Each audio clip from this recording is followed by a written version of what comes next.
जोंनि दोलोनि मोनसे थांखि हिसाबै आं तामुलपुराव बिसायख'थि गेलेनो थाखाय आंनो जोंनि हानजानिफ्राय टिकेट होदों। दा बे हिसाबै हानजानि जि थांखि बेखौ फालिनानै आंबो सासे आफादगिरिबाबो सासे सोद्रोमा दा बे हिसाबै हानजानि थांखिखौ फालिनानै खामानि मावनांगोन।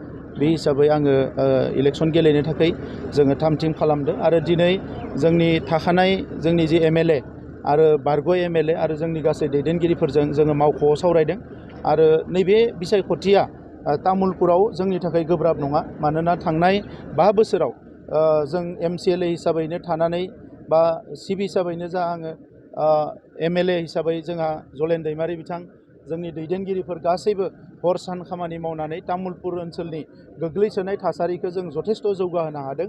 दा नंखायनो रायजो राजाया लुबैदों जे बेवहाय इउपिपिएलआ जेरैखि जाया बिसायख'थि गेलेनांगौ आरो रायजो राजानि हास्थायनायखौ मान होनानै इउपिपिएल हानजायाबो जानजि खाफ्रादों आरो गोबां भटआव इउपिपिएलनि बिजाथिया तामुलपुराव देरहागोन जों बेखौ मिजिंथिदों।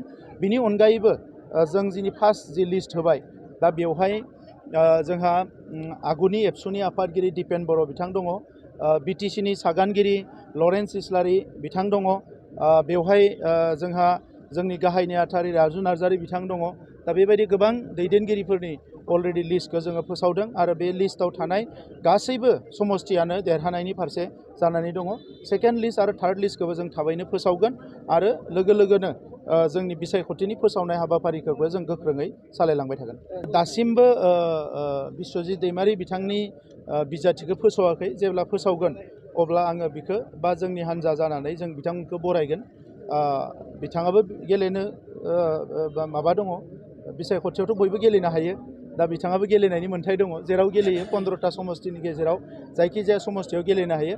थांनाय खेबसेयाव पानेरियाव बिथाङा गेलेदोंमोन, जोङो बिथांखौ मदद होदोंमोन। दा जिहेथु जोंनिया आफादनि जोंनि दोलोनि थांखिया एबार हारसिंनो गेलेनाय 15टा समस्थियाव, दा नंखायनो जों गासैबो समस्थियाव गेलेगोन।